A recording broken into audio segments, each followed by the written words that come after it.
of KU NT test preparation classes. So we are going to discuss the main points of chapter number 4, that is chemical bond. It is one of the longest chapter in the book of first year chemistry और मुश्किल chapters में से भी है और इससे MCQs बनते हैं अच्छे खासे। तो ये चैप्टर मैं पहले करा देता हूँ आपको, केमिकल बॉन्ड। तो आज देखते हैं आज 1 घंटे में क्या क्या डिस्कस कर पाते हैं इसके बारे में। So what is, first of all, the question arises कि what is chemical bond? कि केमिकल बॉन्ड किसे कहा जाता है? सबसे पहले तो यहीं से चैप्टर स्टार्ट होगा, फिर आगे बहुत सारी बातें डिस्कस करेंगे। तो केमिकल बॉन्ड क्या है? केमिकल बॉन्ड असल में एक फोर्स है, एक ऐसी फोर्स जो एटम्स और मॉलिक्यूल्स को साथ में जोड़ कर रखती है, बांध कर रखती है। तो chemical bond is actually a force which holds atoms and molecules together. ये डेफिनेशन आपने याद की होगी केमिकल बॉन्ड की। एक ऐसी फोर्स, एक ऐसी ताकत, एक ऐसी कुव्वत जो एटम्स और मॉलिक्यूल्स को साथ में बांध कर रखती है, that is called chemical bond. और आखिरकार एटम्स केमिकल बॉन्ड बनाते ही क्यों हैं? Why they make it. अगर क्वेश्चन आपके पास ये अराइज करता है कि वाई एटम्स मेक बॉन्ड, कि एटम बॉन्ड क्यों बनाते हैं, वाई एटम मेक्स बॉन्ड, तो उसका एक सिंपल आंसर होगा to acquire stability, stability gain करने के लिए। That is a simple answer. पूछ रहे एटम बॉन्ड क्यों बनाते हैं, तो हम कहते हैं to acquire stability, to acquire stability, stability gain करने के लिए। और एलिमेंट्स स्टेबिलिटी, आइटम्स स्टेबिलिटी कैसे गेन करते हैं? अपने वैलेंस शेल को कंप्लीट करके। ठीक है, स्टेबिलिटी गेन करते हैं अपने वैलेंस शेल को कंप्लीट करके, मतलब या तो वो अपना ऑक्टेट कंप्लीट करते हैं या फिर वो अपना डुप्लेट कंप्लीट करते हैं। ठीक है, डुप्लेट जो कंप्लीट करने वाले एलिमेंट्स होते हैं जैसे हाइड्रोजन, हीलियम, ये अपने डुप्लेट कंप्लीट करते हैं, रेस्ट ऑफ द एलिमेंट्स अपने ऑक्टेट कंप्लीट करते हैं, लास्ट शेल में 8 इलेक्ट्रॉन पूरे करके स्टेबलाइज हो जाते हैं। दैट्स वाई हम ये कह सकते हैं कि एटम्स बॉन्ड बनाते हैं स्टेबिलिटी गेन करने के लिए। अब जो केमिकल बॉन्ड हमारे पास होते हैं, तो there are 2 types. Chemical bonds can be categorize into 2 main types. इसके 2 मेन टाइप्स हैं हमारे पास। First is called primary bond. First type को हम लोग कहते हैं that is called primary bond. और जिसकी दूसरी टाइप हमारे पास निकलती है, सेकेंड टाइप, इसको हम लोग बोलते हैं that is called secondary bond. Yes, so these are the 2 main types of bond, primary bond and secondary bond. So अच्छा, प्राइमरी बॉन्ड को ही हम लोग कहते हैं, प्राइमरी बॉन्ड को ही कहा जाता है इंट्रा मॉलिक्यूलर बॉन्ड, या इंट्रा मॉलिक्यूलर फोर्स भी कह सकते हैं। बॉन्ड असल में फोर्स ही एक तरह की कुव्वत ही है, ताकत ही है। तो मैं बॉन्ड लिखता हूँ अक्सर जगहों पर, फोर्स नहीं लिखता मैं, तो बात तो वही है। इंट्रा मॉलिक्यूलर बॉन्ड, इंट्रा मतलब होता है अंदर, inside, inside, inside the molecule ये बॉन्ड बनता है, तो that's why intra molecular bond. और सेकेंडरी बॉन्ड का दूसरा नाम हम देते हैं दैट इज़ कॉल्ड, इसको कहा जाता है इंटर मॉलिक्यूलर बॉन्ड। इसी को इंटर मॉलिक्यूलर बॉन्ड कहते हैं। इंटर मतलब होता है आउटसाइड। बहुत बेसिक चीज़ों से स्टार्ट करो, ABCD से शुरू कर रहे हैं बिल्कुल बॉन्ड को। आउटसाइड, इंटर मॉलिक्यूलर बॉन्ड मतलब आउटसाइड द मॉलिक्यूल, ये हमारे पास एग्जिस्ट करता है। इसी इंटर मॉलिक्यूलर बॉन्ड को हम एक और नाम दे सकते हैं, this is also known as van der Waals forces. Van der Waals forces भी इन्हीं को कहा जाता है। साइंटिस्ट का नाम था वैन डर वाल, तो उसके नाम पर है। तो van der Waals forces, secondary bond, intermolecular forces, all are same things. While primary bonds and intermolecular bond they are same things. इनमें जो प्राइमरी बॉन्ड होती है बच्चों, तो this is actually weak, sorry गलत कह दिया, this is actually strong. Primary bond strong bond है, जबकि जो सेकेंडरी बॉन्ड्स होते हैं वो प्राइमरी के मुकाबले में वीक होते हैं, वीकर देन प्राइमरी बॉन्ड्स होते हैं। ठीक है, प्राइमरी बॉन्ड क्या करते हैं? प्राइमरी बॉन्ड कौन सा बॉन्ड है? ऐसा बॉन्ड जो एटम्स को साथ में जोड़ कर रखे। It holds atoms together in a molecule. तो प्राइमरी बॉन्ड क्या करता है भाई? It holds atoms together in a molecule या क्रिस्टल कह सकते हैं। कि किसी भी मॉलिक्यूल या क्रिस्टल्स में एटम्स को बांध कर रखता है, जोड़ कर रखता है। जबकि यही अगर हम सेकेंडरी बॉन्ड की बात करें तो सेकेंडरी बॉन्ड एटम्स को नहीं जोड़ता, ये मॉलिक्यूल्स को जोड़ता है। तो हम कहते हैं कि it holds molecules together in a substance. उसका मतलब सिंपल बात ये हो गई कि प्राइमरी बॉन्ड असल में वो बॉन्ड है जो एटम को एटम से जोड़ रहा है, और सेकेंडरी बॉन्ड वो बॉन्ड है जो मॉलिक्यूल को मॉलिक्यूल से जोड़ रहा है। किसी भी सब्सटेंस के अंदर दोनों तरह के बॉन्ड आपको दिखते हैं। Let's say if I am drawing two water molecules here, you can see that there are two water molecules. अब वाटर के एक मॉलिक्यूल के अंदर आप कह सकते हैं कि उसके अंदर हाइड्रोजन ऑक्सीजन हाइड्रोजन H2O इस तरह से होता है इन दिस मैनर, और दूसरे मॉलिक्यूल में भी HOH इस तरह से होता है। तो ये जो मॉलिक्यूल के अंदर जो ये बॉन्ड दिख रहे हैं ना बेटा आपको, हाइड्रोजन ऑक्सीजन के अंदर जो हाइड्रोजन ऑक्सीजन के बीच में बनी हुई है, this is a primary bond because it is joining molecules together, joining atoms together in a molecule. लेकिन ऐसा भी होता है कि बहुत सारे मॉलिक्यूल साथ में जुड़े हुए होते हैं। अब ये मॉलिक्यूल जिस तरह से इस मॉलिक्यूल के साथ जुड़ा हुआ है, अब ये जो आपको लाइन दिख रही है ना, this is actually a secondary bond. तो ये वाले बॉन्ड आपको एक सेकेंडरी बॉन्ड दिख रही है जो क्या कर रहा है, this is joining one molecule with another molecule. Clear है? तो दोनों तरह के बॉन्ड्स होते हैं, तो उसमें कंफ्यूज नहीं होना है। दोनों they both are different things. Primary bonds अलग हैं और सेकेंडरी बॉन्ड अलग हैं हमारे पास। ठीक है, सेकेंडरी बॉन्ड वीक होता है, सेकेंडरी बॉन्ड को तोड़ना आसान है, प्राइमरी बॉन्ड को तोड़ना मुश्किल है। अगर मैं आपसे कहूँ कि एक गिलास पानी है, एक गिलास पानी में जितने भी सेकेंडरी बॉन्ड हैं उन सबको तोड़ दें, उन सबको ब्रेक कर दें, तो वो बड़ा आसान है। It is very simple thing to do. How to do कि बस आप उसी गिलास पानी को पतीली में डालकर चूल्हे पे चढ़ा दें, चूल्हा ऑन कर दें, तो क्या होगा, टेम्परेचर हाई होगा, तमाम मॉलिक्यूल्स के बीच में हाइड्रोजन बॉन्ड ब्रेक होगा और फिर वो मॉलिक्यूल्स गैस की फॉर्म में, मॉलिक्यूलर फॉर्म में वो लिबरेट हो जाएंगे और सारे सेकेंडरी बॉन्ड ब्रेक हो जाएंगे। तो इतना आसान है, कोई भी बच्चा कर सकता है, कोई भी स्टूडेंट वाटर के अंदर मौजूद हाइड्रोजन बॉन्डिंग को या जिसमें जो सेकेंडरी बॉन्ड है उसको वो ब्रेक कर सकता है। लेकिन आप उसके प्राइमरी बॉन्ड को इतना आराम से ब्रेक नहीं कर पाएंगे। अगर मैं बोलूँ कि भाई आप हाइड्रोजन ऑक्सीजन के बीच का जो बॉन्ड है ना उसको तोड़कर आप हाइड्रोजन अलग कर लें, ऑक्सीजन अलग कर लें, अब वो इतना आसान नहीं है, वो हीट करने से नहीं टूटेगा। उसके लिए आपको एक अलग प्रोसेस फॉलो करना पड़ेगा। आपको उसके लिए इलेक्ट्रोलिसिस करना पड़ेगा, पूरा का पूरा इलेक्ट्रोलिसिस में करंट पास करना पड़ेगा, फिर एनोड कैथोड पर हाइड्रोजन ऑक्सीजन आपको मिलेंगे। ठीक है, तो एक थोड़ा लंबा एक प्रोसेस है। ठीक है,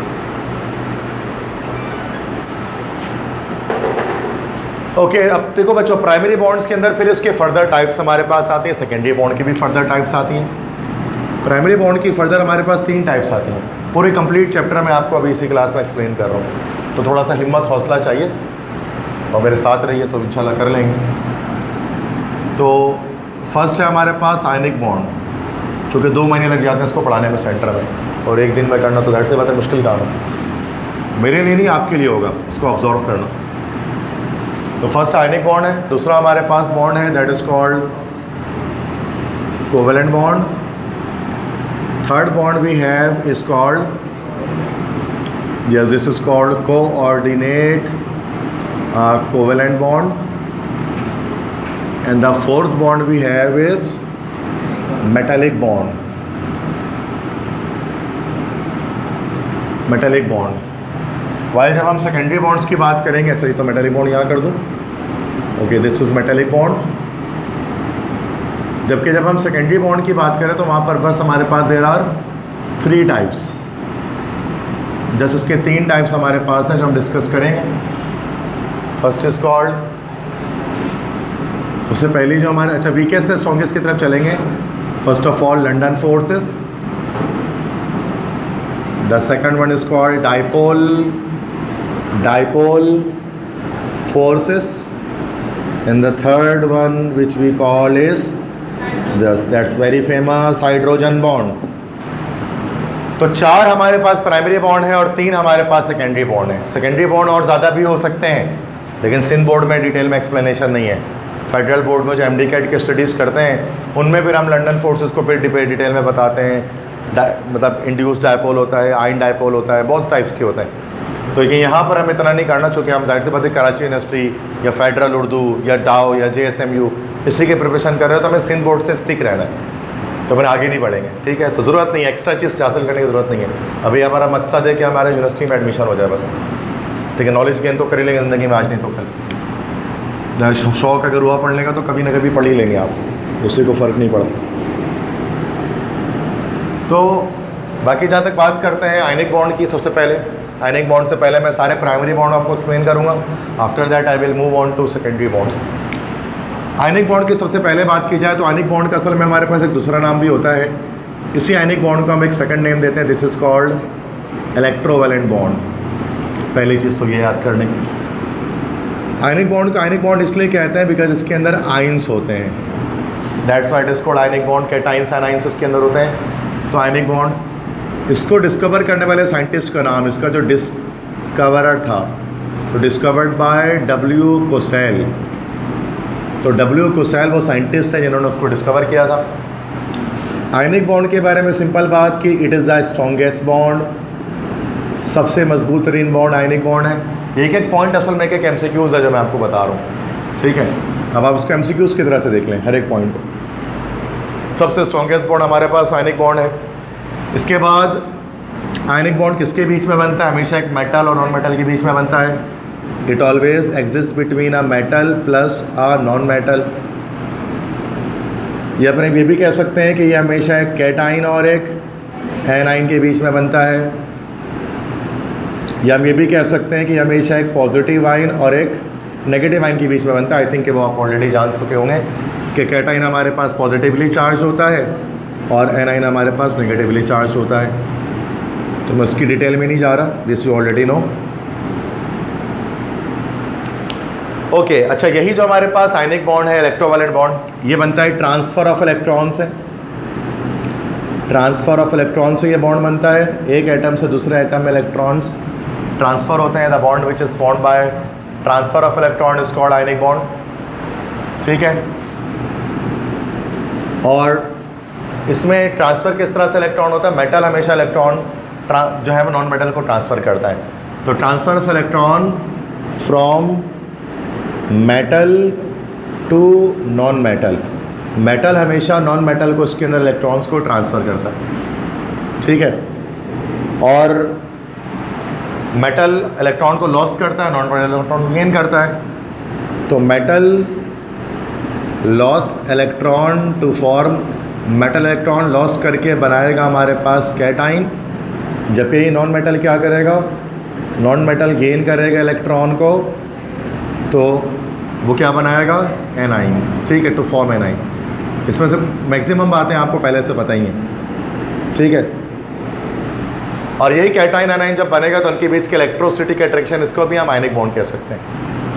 हम ये कह सकते हैं कि इलेक्ट्रोस्टैटिक अट्रैक्शन जो है, electrostatic attraction between a cation and A9 is ionic bond, यही तो होती है आयनिक बॉन्ड। तो वो हम ये भी कह सकते हैं ट्रांसफर ऑफ इलेक्ट्रॉन से बनता है, या कैटाइन आयन के इलेक्ट्रोस्टैटिक अट्रैक्शन जो है that is actually ionic bond, ठीक है।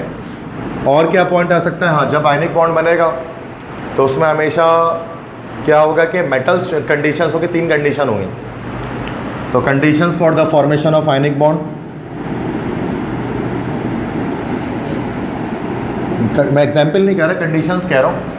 तो कंडीशन में फर्स्ट कंडीशन ये होगी कि ionization potential of metal must be low, कि जो मेटल है उसकी आयनाइजेशन पोटेंशियल लो होनी चाहिए।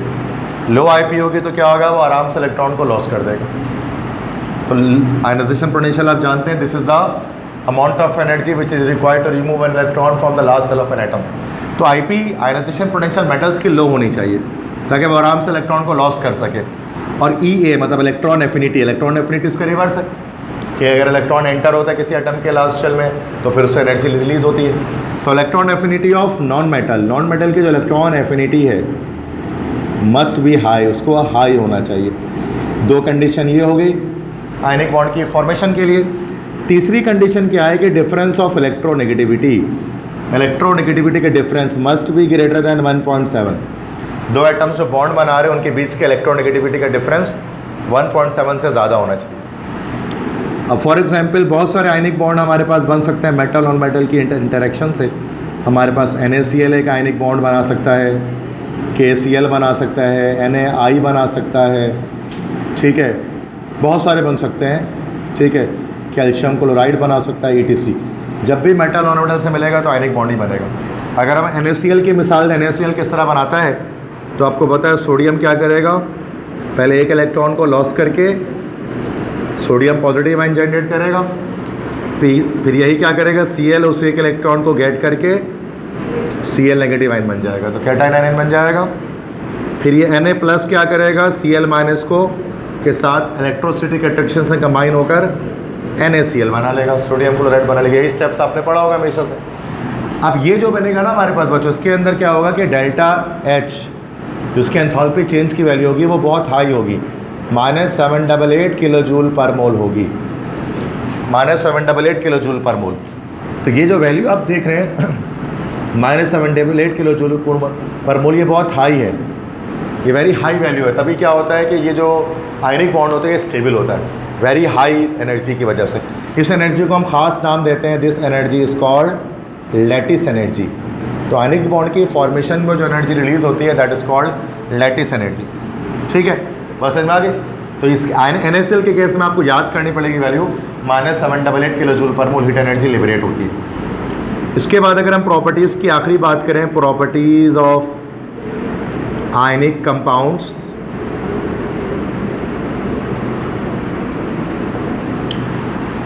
आयनिक कंपाउंड्स की क्या प्रॉपर्टी होंगे, तो आयनिक कंपाउंड्स की हमारे पास कुछ 4-5 प्रॉपर्टीज़ होती हैं बेसिक, मतलब NaCl को आप जहन में रखते हुए आप वो 4-5 बातें बता सकते हैं। पहली बात तो ये सारे के सारे सॉलिड्स होते हैं, क्रिस्टलाइन सॉलिड होते हैं, तो ये सारे के सारे हमारे पास होंगे क्रिस्टलाइन सॉलिड्स।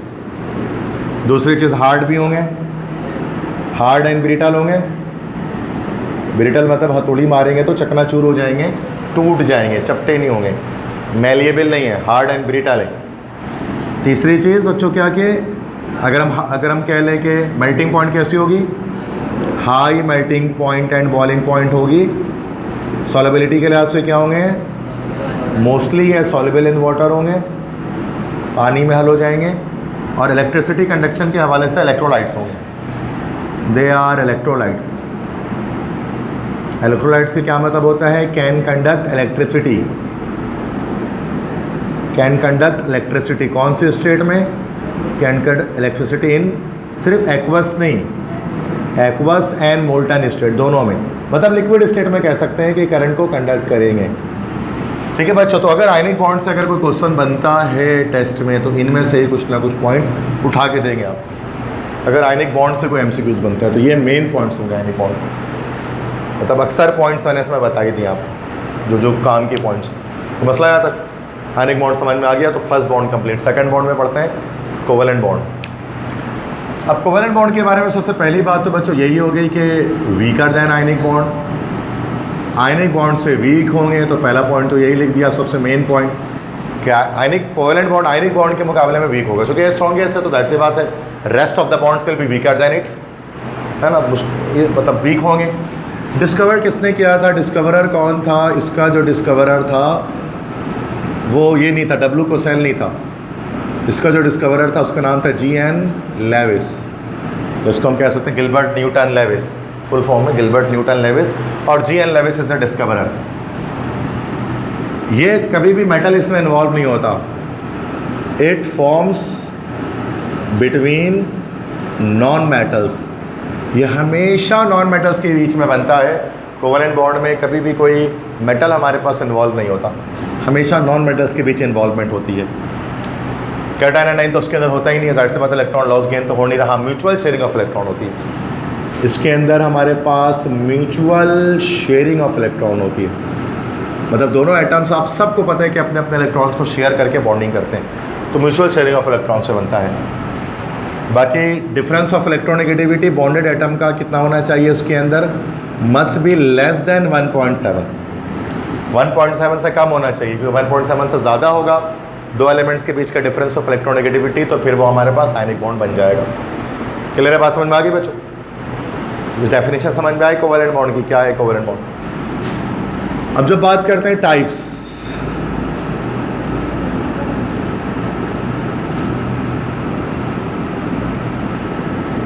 ठीक है, इसको मैं एक ही बोर्ड में आपको पूरा कंप्लीट बताऊंगा। ठीक है, इसलिए मैं नहीं मिटाता बार बार ताकि चीज़ें कम आए, मेन पॉइंट सिर्फ आए।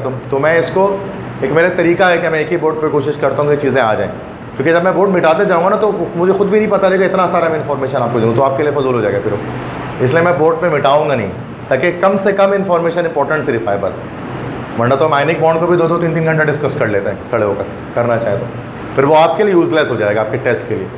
ठीक है ना, तो ये इसके पीछे रीजन है। मैं सबको कनेक्ट करूँगा पॉइंट्स को, इसलिए बोर्ड पे सबको लिखा होना ज़रूरी है, वरना कनेक्शन ख़राब हो जाएगा आपस में सब। ठीक है, क्योंकि कुछ बॉन्ड ना आपस में मिक्सअप हो रहे होते हैं, तो वो मिक्सअप नहीं होगा अभी अगर हम देखेंगे तो। जो मैं पॉइंट्स अलग अलग बताऊँगा। Types of covalent bond, covalent bond के टाइप्स।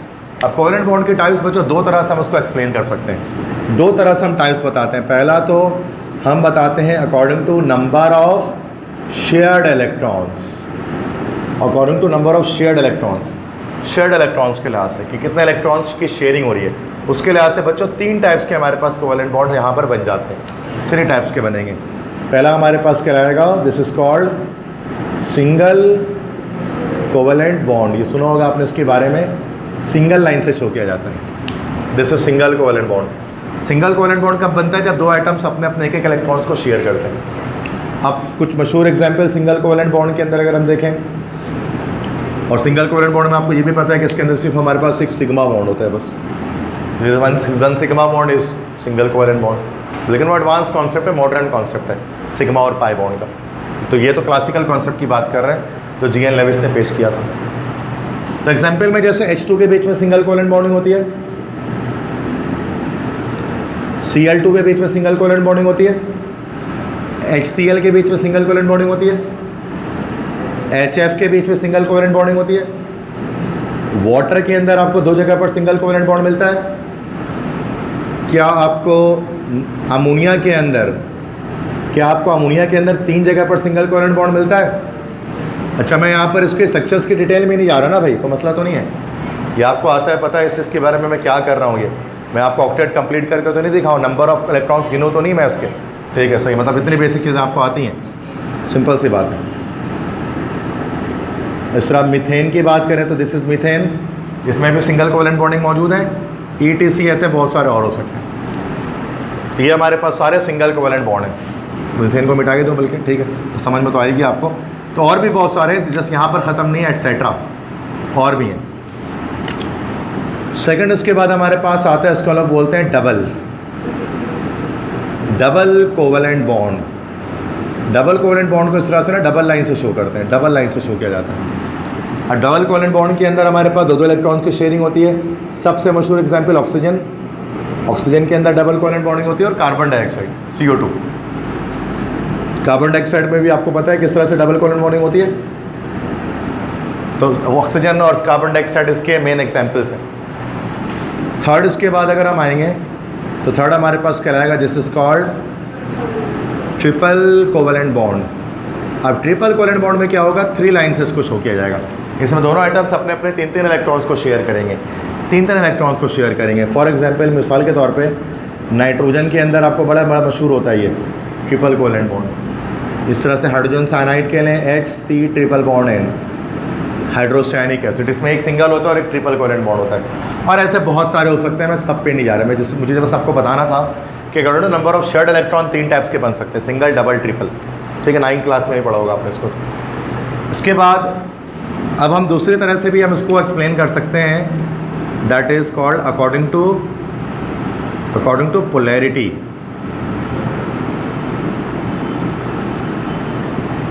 पोलैरिटी के लिहाज से भी हम इसको एक्सप्लेन कर सकते हैं। ठीक है बच्चों, तो पोलैरिटी के लिहाज से भी हम जो है वो बता सकते हैं कि 2 तरह के फिर हमारे पास जो है वो कोवेलेंट बॉन्ड पोलैरिटी के लिहाज से आ जाते हैं। एक हमारे पोलैरिटी मतलब चार्जेस के लिहाज से, एक हमारे पास कहलाता है non polar covalent bond. Non polar covalent bond,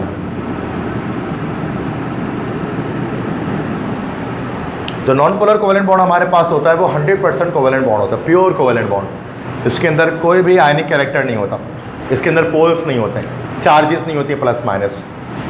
तो नॉन पोलर कोवेलेंट बॉन्ड जो है ना उस वक्त बनेगा जब difference of electronegativity between bonded atom is equal to 0।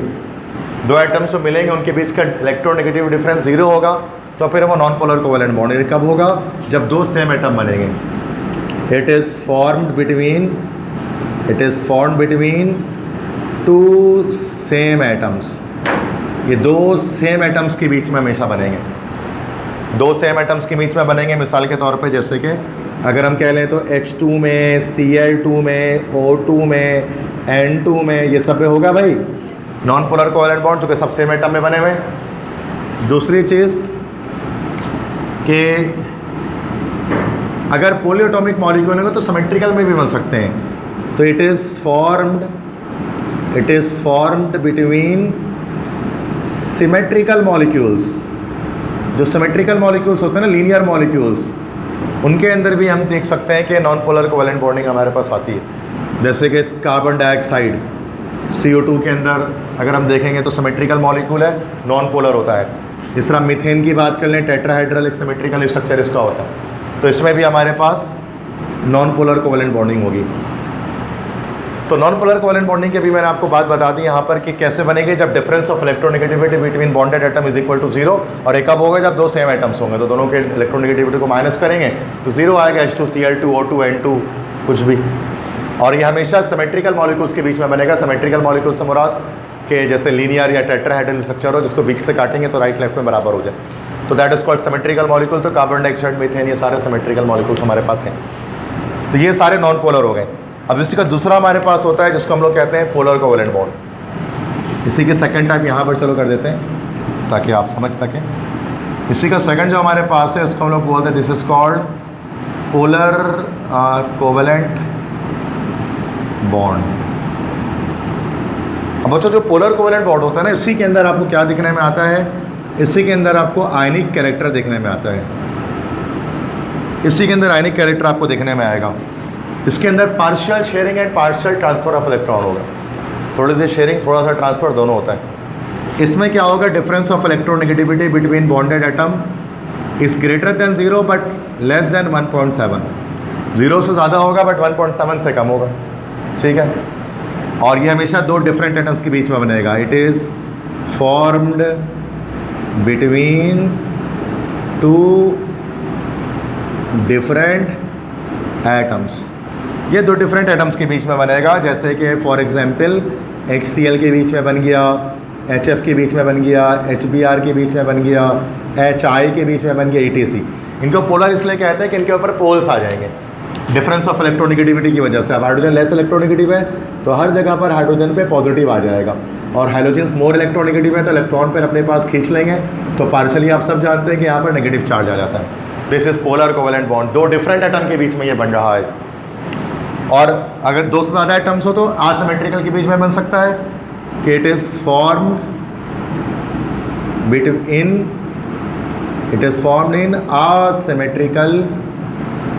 Asymmetrical molecules. तो असिमेट्रिकल मॉलिक्यूल्स के अंदर भी हमारे पास पोलर कोवेलेंट बॉन्डिंग दिखती है। फॉर एग्जांपल वाटर, मतलब जिसका एंगुलर बेंट स्ट्रक्चर हो या पिरामिडल हो, अमोनिया, ETC, इनके अंदर हमारे पास पोलर कोवेलेंट बॉन्डिंग आती है, ठीक है बच्चों, समझ में आ गई बात। तो पोलैरिटी के लिहाज से दो टाइप्स हो सकते हैं, नॉन पोलर और पोलर। और नंबर ऑफ शेयर्ड इलेक्ट्रॉन के लिहाज से 3 टाइप हो सकते हैं, single covalent bond, double covalent bond, triple covalent bond. अब अगर हम प्रॉपर्टीज़ की बात करें कि प्रॉपर्टीज़ ऑफ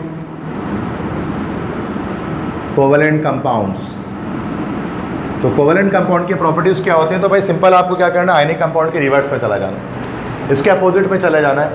जैसे कि आयनिक कंपाउंड ज़्यादातर होते हैं सॉलिड्स, तो मोस्टली ये क्या होते हैं भाई, liquids and gases.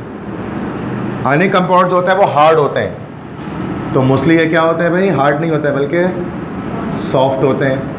Ionic compounds mostly क्या होते हैं कि इनकी high melting and boiling point होती है, जबकि इनमें क्या हो जाएगा, low melting point and boiling point. Ionic compound जो होते हैं मोस्टली वो सॉल्युबल इन वाटर होते हैं, तो कोवेलेंट कंपाउंड मोस्टली क्या हो जाएंगे, नॉन सॉल्युबल या इनसॉल्युबल इन वाटर।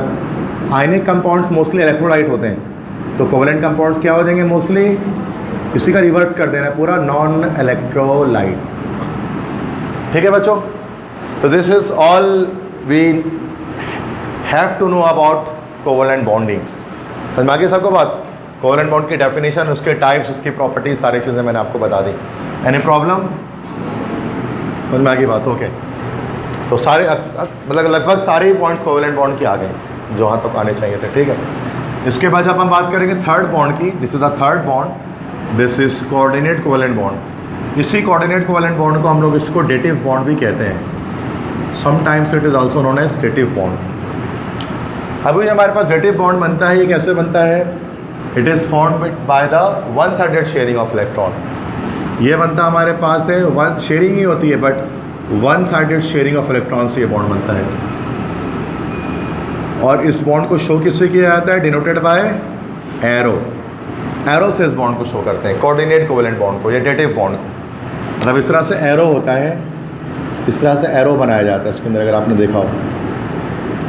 एरो को जो टेल है ना बच्चों, एरो को जो टेल है वो किसके पास होता है? वो होता है डोनर के पास, जो इलेक्ट्रॉन पेयर देता है। और जिसका हेड होता है वो किसके पास होता है? एक्सेप्टर के पास। तो डोनर एक्सेप्टर बॉन्ड होता है, एक इलेक्ट्रॉन पेयर देता है डोनर और एक लोन पेयर ऑफ इलेक्ट्रॉन का एक्सेप्ट करता है एक्सेप्टर। तो वन साइडेड शेयरिंग इस तरह से हमारे पास होती है। तो बहुत सारे मॉलिक्यूल्स के अंदर हमारे पास कोऑर्डिनेट कोवेलेंट बॉन्ड की फॉर्मेशन हो सकती है। अब एग्जांपल्स में जैसे कि H3O+ में हो सकता है ऐसा, सॉरी पहले NH4 लिख दो, सबसे मशहूर है। NH4+ में हो सकता है ऐसा, H3O+ में हो सकता है ऐसा, NH4Cl के अंदर ये बॉन्ड देखने में आता है। ये बॉन्ड आपको देखने में आएगा POCl3 के अंदर। ये बॉन्ड आपको देखने में मिलता है नाइट्रोमीथेन के अंदर, CH3NO2 के अंदर। और ऐसे बहुत सारे मॉलिक्यूल्स हैं जिसके अंदर आपको ये बॉन्ड देखने को मिलता है। तो मैं आपको दो मॉलिक्यूल्स यहाँ पर दिखा देता हूँ, ऐसे कर लो तो कोई क्वेश्चन छूटे ना। तो हमारे पास POCl3, नाइट्रोमीथेन, बहुत सारे हो सकते हैं। तो सारे एग्जाम्पल नहीं दे रहा मैं, फिर वही बता रहा हूँ, टाइम वेस्ट है। मैं दो एग्जाम्पल आपको देता हूँ, अमोनिया माइन के, हाइड्रोनिया माइन के, जो सबसे मशहूर होते हैं। इनमें कैसे बनता है ताकि थोड़ा सा कॉन्सेप्ट आपका रिव्यू हो जाए। NH4+, इसको हम लोग बोलते हैं, this is called ammonia mine, not ammonia. Ammonia एक अलग चीज़ होती है, दिस इज अमोनिया, ये रहा ammonia NH3, and this is actually ammonia mine.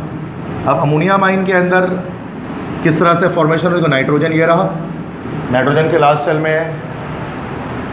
तो नाइट्रोजन के लास्ट सेल में 5 इलेक्ट्रॉन है, 1 2 3 4 5, ठीक है। There are 5 electrons. अब यहाँ पे एक हाइड्रोजन इधर से जुड़ गया, इधर एक हाइड्रोजन सिंगल कोवेलेंट बॉन्ड से आ गया, इधर एक हाइड्रोजन सिंगल कोवेलेंट बॉन्ड से आ गया, ठीक है बच्चों, थोड़ा गौर से समझो। अब यहाँ पर H+ आ गया। अब H+ के पास कितने इलेक्ट्रॉन आते हैं आपको पता है? H+ contains no electron, it has 0 electrons. चूँकि हाइड्रोजन के पास एक इलेक्ट्रॉन होता है और वो एक इलेक्ट्रॉन भी अगर निकल जाए तो H+ बन जाता है, सिर्फ एक प्रोटॉन ही बचता है उसके पास है। अब उसको अपना डुप्लीकेट कंप्लीट करने के लिए 2 इलेक्ट्रॉन चाहिए, वो म्यूचुअल शेयरिंग नहीं कर सकता इसके साथ। म्यूचुअल शेयरिंग करने के लिए तो उसके पास भी एक इलेक्ट्रॉन होना ही चाहिए ना, कुछ ना कुछ। अब यहाँ पर होगी वन साइडेड शेयरिंग। कैसे होगी बच्चों? कि ये जो इलेक्ट्रॉन के पास, ये नाइट्रोजन के पास ये जो पेयर बचा हुआ है ना, इसको खास एक नाम देते हैं। इस पेयर को क्या कहते हैं? इस पेयर को, इस तरह से जो पेयर आता है, this is called lone pair of electron. तो मैं ऊपर यहाँ पर लिख दे रहा हूँ, तो लोन पेयर ऑफ इलेक्ट्रॉन। तो लोन पेयर ऑफ इलेक्ट्रॉन ये जो होता है ना, जो बॉन्डिंग के बाद बच जाता है, नॉन बॉन्डिंग पेयर भी कुछ बच्चे इसको कह रहे होते हैं। अब यही पेयर क्या होता है? वन साइडेड शेयरिंग होती है। तो यहाँ से ये 2 इलेक्ट्रॉन क्या करेगा? इसके साथ वन साइडेड शेयर कर लेगा। इस तरह से क्या होगा? ओवरऑल मॉलिक्यूल स्टेबल हो जाएगा। इस हाइड्रोजन को डुप्लेट 2 इलेक्ट्रॉन इसके लास्ट सेल में कंप्लीट हो जाएंगे और ये पूरा चार्ज इस पूरे ओवरऑल मॉलिक्यूल के ऊपर हमारे पास उठकर प्लस चार्ज आ जाएगा। तो अमोनिया माइन के अंदर आपने देखा बिल्कुल कि किस तरह से वन साइडेड शेयरिंग हो रही है। बिल्कुल इस तरह से एक और आप देख सकते हैं, H3O+ के अंदर देख सकते हैं। H3O+ हमारे पास कौन सा आइन कहलाता है? This is called hydronium ion. इसी को हाइड्रोनिया माइन कहते हैं, इसी को हम लोग कहते हैं protonated water. This is also known as protonated water. तो हाइड्रोनिया माइन और प्रोटोनेटेड वाटर एक ही बात है। जब किसी भी मतलब पानी में जब फ्यू ड्रॉप्स ऑफ एसिड डालते हैं तो वाटर क्या करता है? H+ गेट कर लेता है एसिड का, तो H3O+ बन जाता है। इसी को प्रोटोनेटेड वाटर कहते हैं, इसी को हाइड्रोनिया माइन कहते हैं। इसी को हम लोग एसिडिफाइड वाटर भी कह सकते हैं, एसिडिफाइड वाटर, क्योंकि वो पानी जिसमें एसिड ऐड किया जा चुका है। तो H3O+ बड़ा मशहूर है, ये लोरे ब्रोंस्टेड कॉन्सेप्ट के अंदर आता है, एसिड बेस के, वो कभी आगे डिस्कस करेंगे। तो हाइड्रोनिया माइन की जब बात करें तो हाइड्रोनिया माइन किस तरह बनेगा? वाटर में H+ ऐड करने से। देखो वाटर ये रहा, ये पानी है, वाटर है, वाटर में H+ ऐड करना है तो ये 2 लोन पेयर है। H+ क्या मतलब एसिड इसमें डाल दिया, अब क्या करेगा, इसके साथ किस तरह से रिएक्शन करेगा कि अपना 2 इलेक्ट्रॉन इसके साथ 1 साइडेड शेयर कर लेगा ये, तो इस तरह से। तो ये एक डोनर एक एक्सेप्टर हो गया हमारे पास, और ये पॉजिटिव चार्ज यहाँ उठकर आ गया। तो इस तरह से ये हमारे पास हाइड्रोनियम आयन बन गया। तो हाइड्रोनियम आयन के अंदर भी आप देख सकते हैं कि there is a coordinate covalent bond. तो यहाँ पर ये जो ऑक्सीजन आपको दिख रहा है, चूँकि इसने इलेक्ट्रॉन पेयर दिया तो ये हमारे पास हो गया डोनर, और चूँकि इस हाइड्रोजन ने लिया तो ये हमारे पास क्या करा है, this is called pair acceptor. ठीक है, तो इसलिए हम कहते हैं डोनर एक्सेप्टर होता है उसके अंदर। क्लियर है, ये बहुत बेसिक सी बात है, बहुत छोटा बॉन्ड होता है ये कोऑर्डिनेट कोवेलेंट, बहुत डिटेल नहीं उसके बारे में ना पढ़ी होगी आपने, इतना ही पढ़ा होगा आपने भी उसके बारे में जो मैं बता रहा हूँ। ठीक है, इसके अलावा होता भी नहीं है उसके बारे में कुछ। Next, metallic bond. Metallic bond is the last primary bond we are going to discuss. Primary bond के अंदर लास्ट है ये मेटेलिक बॉन्ड। ये 4th टाइप का हमारे पास बॉन्ड है प्राइमरी बॉन्ड के अंदर। और मेटेलिक बॉन्ड क्या कहाँ एग्जिस्ट करता है भाई, इट एग्जिस्ट्स बिटवीन मेटल्स। ये हमेशा मेटल्स के बीच एग्जिस्ट करता है। Metals are hard due to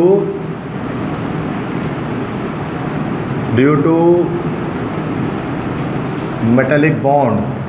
metals hard इस वजह से होते हैं बहुत ज़्यादा क्योंकि उनके अंदर मेटेलिक बॉन्ड होता है। जितना स्ट्रॉन्गर मेटेलिक बॉन्ड होगा उतना हार्ड मेटल होगा। ट्रांजिशन मेटल्स के अंदर ये मेटेलिक बॉन्ड बहुत स्ट्रॉन्ग होता है, इसलिए transition metals iron, gold, silver, copper, nickel, cobalt, tungsten, platinum, these are so much hard. Why? Because they have stronger metallic bond. और अल्कली मेटल्स में इतना स्ट्रॉन्ग नहीं होता, लिथियम, सोडियम में, पोटेशियम में, तभी वो सॉफ्ट मेटल्स हैं। मरकरी में तो बिल्कुल ही नहीं होता मेटेलिक बॉन्ड, ना होने के बराबर, नेग्लिजिबल।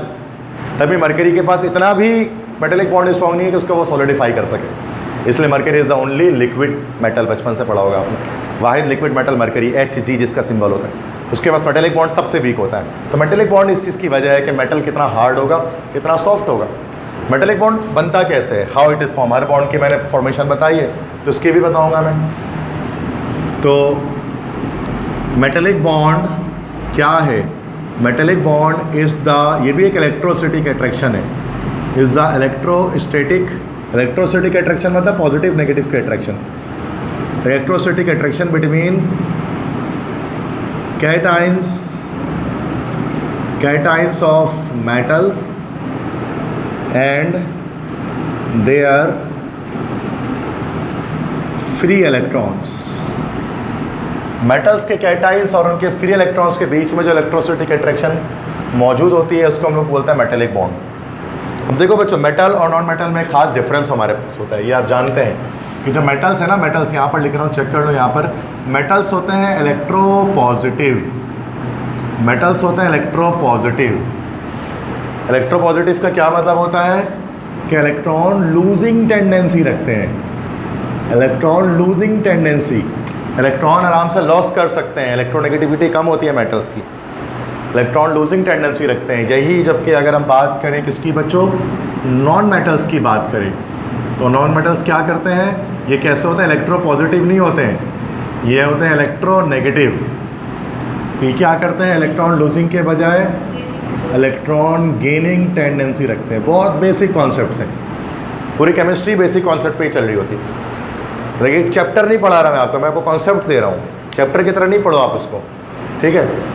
तो अब इलेक्ट्रॉन लूजिंग टेंडेंसी है मेटल्स के, मेटल्स आराम से इलेक्ट्रॉन लॉस कर सकते हैं क्योंकि मेटल्स के लास्ट शेल में 1, 2 या 3 इलेक्ट्रॉन होते हैं, वो बड़े लूजली बॉन्डेड होते हैं, वो आराम से अपने एटम से बाहर निकल जाते हैं। तो नॉन मेटल्स के इलेक्ट्रॉन्स तो लोकलाइज्ड होते हैं, लोकलाइज से मुराद के अपने ही शेल पे घूमते रहते हैं, लेकिन जो मेटल्स के इलेक्ट्रॉन होते हैं वो डीलोकलाइज होते हैं। डीलोकलाइज से क्या मुराद है कि वो अपने शेल के बाहर निकल जाते हैं, तो उनको फ्री इलेक्ट्रॉन्स कहा जाता है। मेटल्स के लास्ट शेल के इलेक्ट्रॉन फ्री इलेक्ट्रॉन्स होते हैं, डीलोकलाइज इलेक्ट्रॉन्स होते हैं, वो अपने शेल से बाहर निकलकर सरफेस पे घूम रहे होते हैं मेटल की। किस तरह से, मैं आपको जैसे एक डायग्राम शो करता हूँ। लेट से क्या लेके ये एक आयरन का एक पीस है, इस आयरन के पीस के अंदर आयरन के सब एटम, बहुत सारे एटम्स होंगे, मिलियंस ऑफ एटम्स होंगे, और हर एटम में से इलेक्ट्रॉन बाहर निकल चुका, इलेक्ट्रॉन बाहर निकल चुका। तो सिर्फ पॉजिटिव आइंस बच गए हैं, कैटाइंस बच गए हैं। अंदर अगर आप देखोगे तो सिर्फ कैटाइंस ही हैं बस, और इसके सारे इलेक्ट्रॉन्स जो है ना, जितने भी इलेक्ट्रॉन्स हैं वो इसके सरफेस पर मंडला रहे हैं। तमाम ही एटम्स के इलेक्ट्रॉन लास्ट सेल के बाहर निकल गए। और वो मूव कर रहे हैं इधर उधर, रैंडम मूव कर रहे हैं।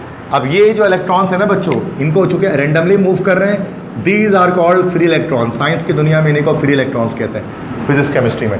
और इसके अंदर जो आगे हमारे पास दीज आर द कैटाइंस।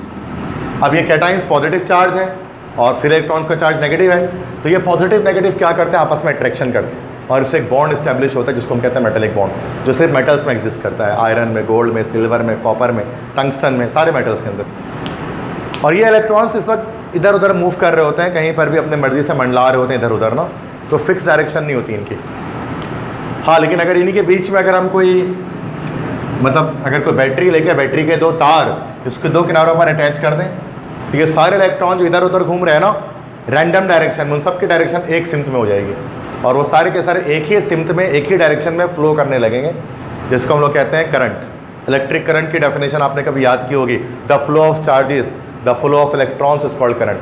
तो मेटल से इस वजह से इलेक्ट्रॉन फ्लो हो पाता है, क्योंकि फ्री इलेक्ट्रॉन्स उसके लास्ट चल में होते हैं, उसके इलेक्ट्रोपॉजिटिव नेचर होने की वजह से। तो थोड़ा सा फिजिक्स से भी कनेक्ट हो जाता है ये जाके पॉइंट इलेक्ट्रिसिटी के साथ। पसंद में आ गई बच्चों? तो यहाँ पर ये सारे प्राइमरी बॉन्ड कंप्लीट हो गए। सेकेंडरी बॉन्ड, इंट्रामोलिकुलर बॉन्ड जिसको हम कहते हैं सेकेंडरी बॉन्ड या इंट्रामोलिकुलर बॉन्ड, इसमें से तीन हमारे पास है। ये मॉलिक्यूल को मॉलिक्यूल से जोड़ने वाली ताकतें हैं, इसमें से तीन हमारे पास है। एक हमारे पास है लंडन फोर्स, एक डायपोल डायपोल फोर्स, एक हाइड्रोजन बॉन्ड। लंडन फोर्स को ही हम लोग बच्चों डिस्पर्जन फोर्स भी कहते हैं। This is also known as dispersion forces.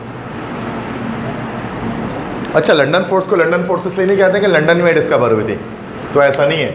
एक साइंटिस्ट है जिनका नाम था फ्रिट्ज लंडन, इन्होंने उसको डिस्कवर किया था, इसलिए that's why it is called London forces. शहर का नाम नहीं है कि लंदन में डिस्कवर हो तो लंडन फोर्सेस, ऐसा नहीं है। अब ये लंडन फोर्सेस क्या है? सबसे पहले बात तो वीकेस्ट इंटर मॉलिक्यूलर बॉन्ड या फोर्स है। सबसे वीकेस्ट इंटर मॉलिक्यूलर बॉन्ड हमारे पास जो है दिस इज लंडन फोर्स, सबसे ज़्यादा वीक, सबसे ज़्यादा कमज़ोर तरीन। ये जो लंडन फोर्स है इट एग्जिस्ट, ये किसके बीच एग्जिस्ट करती है? It exist between non polar molecules. जितने भी नॉन पोलर मॉलिक्यूल्स होते हैं उनके बीच में ये एग्जिस्ट करती है लंडन फोर्सेस। अब मिसाल ले लें, for example H2, O2, N2, methane, carbon dioxide, helium etcetera. जितने भी हमारे पास नॉन पोलर मॉलिक्यूल्स होते हैं उन सब के अंदर हमारे पास लंडन फोर्सेस एग्जिस्ट करती हैं। लंडन फोर्स है क्या? इसके डेफिनेशन क्या है? It is also the electrostatic attraction, the electrostatic attraction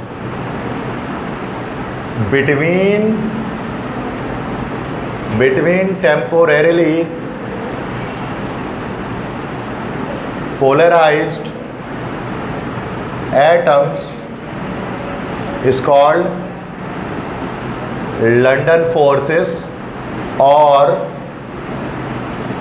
dispersion forces. Okay, तो लंडन फोर्सेस क्या है कि the electrostatic attraction between temporarily polarised atom. Temporary base पर ये हमारे पास फोर्सेस होती हैं। मान लेते हैं कि लेट्स से कि जैसे मान लेते हैं कि दो मॉलिक्यूल्स हैं, नॉन पोलर मॉलिक्यूल्स हैं, H2 है मान लेते हैं, N2 मान लेते हैं, नाइट्रोजन। तो अब जब ये दूर है तो उनके बीच कोई बॉन्ड नहीं, लेकिन जैसे ही करीब आएंगे ना तो इनके बीच एक टेम्पोररी चार्ज क्रिएट हो जाएगा प्लस माइनस, और फिर आपस में बॉन्ड बना लेंगे। लेकिन ये कुछ वक्ती तौर पर होगा, टेम्पोररी। थोड़ी देर के बाद, कुछ सेकंडों के बाद, मिनटों के बाद क्या होगा? बॉन्ड टूट जाएगा, फिर बॉन्ड ख़त्म। फिर जब करीब आएंगे तो फिर बॉन्ड जुड़ जाएगा, फिर जब दूर जाएंगे बॉन्ड टूट जाएगा। तो डिस्टेंस डिपेंडेंट है। मॉलिक्यूल्स के करीब होने पर बॉन्ड बनेगा, दूर होने पर ही टूट जाएगा। और ये बार बार बन रहा होता है, बार बार टूट रहा होता है। ये नॉन पोलर मॉलिक्यूल्स के बीच में है। जैसे हवा में इस वक्त नाइट्रोजन गैस मौजूद है, N2 gas. Nitrogen gas is present in the air right now, लेकिन फिर वही चीज़ है कि हम उस गैस को ऑब्जर्व नहीं कर सकते, चूँकि नाइट्रोजन गैस को ऑब्जर्व नहीं कर सकते। लेकिन उसमें भी ऐसा हो रहा है कि मॉलिक्यूल्स मिलकर N2 आपस में आके हाइड्रोजन बॉन्ड से वो लंडन फोर्स के थ्रू जुड़ रहे होंगे, फिर बॉन्ड टूट रहा होगा। तो ये हो रहा होता है ऐसा, गैसेस के मॉलिक्यूल्स में नॉर्मली हो रहा होता है, नाइट्रोजन, ऑक्सीजन, हाइड्रोजन, तमाम नॉन पोलर मॉलिक्यूल्स के अंदर। ये सबसे वीकेस्ट बॉन्ड है, चूँकि बस डिस्टेंस पर है। इतना वीक होता है कि थोड़ी देर के लिए बनता है, उसके बाद फ़ौरन से खुद ही टूट जाता है। उसके बाद डायपोल डायपोल फोर्स। अब जो डायपोल डायपोल फोर्स हमारे पास है वो क्या है? ये उसके मुकाबले में थोड़ा स्ट्रॉन्ग है। अच्छा, ये मॉलिक्यूल को मॉलिक्यूल से जोड़ने वाली ताकतें हैं। लंडन फोर्सेस जो है ना मॉलिक्यूल को मॉलिक्यूल से जोड़ती हैं। लेट्स से कि ये एक नाइट्रोजन का मॉलिक्यूल है और ये एक नाइट्रोजन का मॉलिक्यूल। नाइट्रोजन मॉलिक्यूल के अंदर तो आपको पता है ट्रिपल कोवेलेंट बॉन्डिंग है, इसके अंदर तो प्राइमरी बॉन्ड है, लेकिन जब आपस में जुड़ेगा ना ये तो दिस इज लंडन फोर्स, ठीक है, which is joining one molecule with another molecule. Next is dipole dipole forces. Dipole का क्या मतलब होता है? Two poles. डायपोल मतलब डाई मतलब टू और पोल मतलब पोल चार्जेस। तो डायपोल हम किसे कहते हैं? Dipole is actually a polar molecule. जो एक पोलर मॉलिक्यूल्स जो पोलर मॉलिक्यूल होता है जिसमें दो पोल्स होते हैं उनको कहा जाता है डाइपोल। जिसमें दो पोल्स होते हैं उनको डाइपोल कहा जाता है। तो ये किस में एग्जिस्ट करता है? ये एग्जिस्ट करता है बिटवीन पोलर मॉलिक्यूल्स। सिर्फ पोलर मॉलिक्यूल्स में एग्जिस्ट करता है जिनके अंदर पोलैरिटी हो, इसमें पोलर कोवेलेंट बॉन्डिंग हो। और ये भी एक इलेक्ट्रोस्टैटिक अट्रैक्शन है। It is an electrostatic attraction between what? Between two things, between positive end of one molecule, between positive end of one molecule and negative end of another molecule.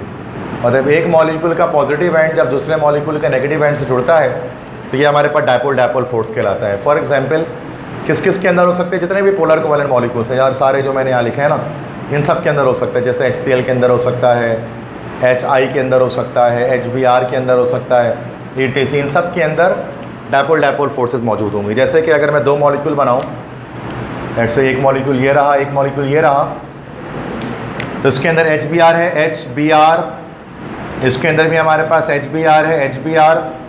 अब polar molecule है, plus minus, यहाँ पर भी है, यहाँ पर भी plus minus है।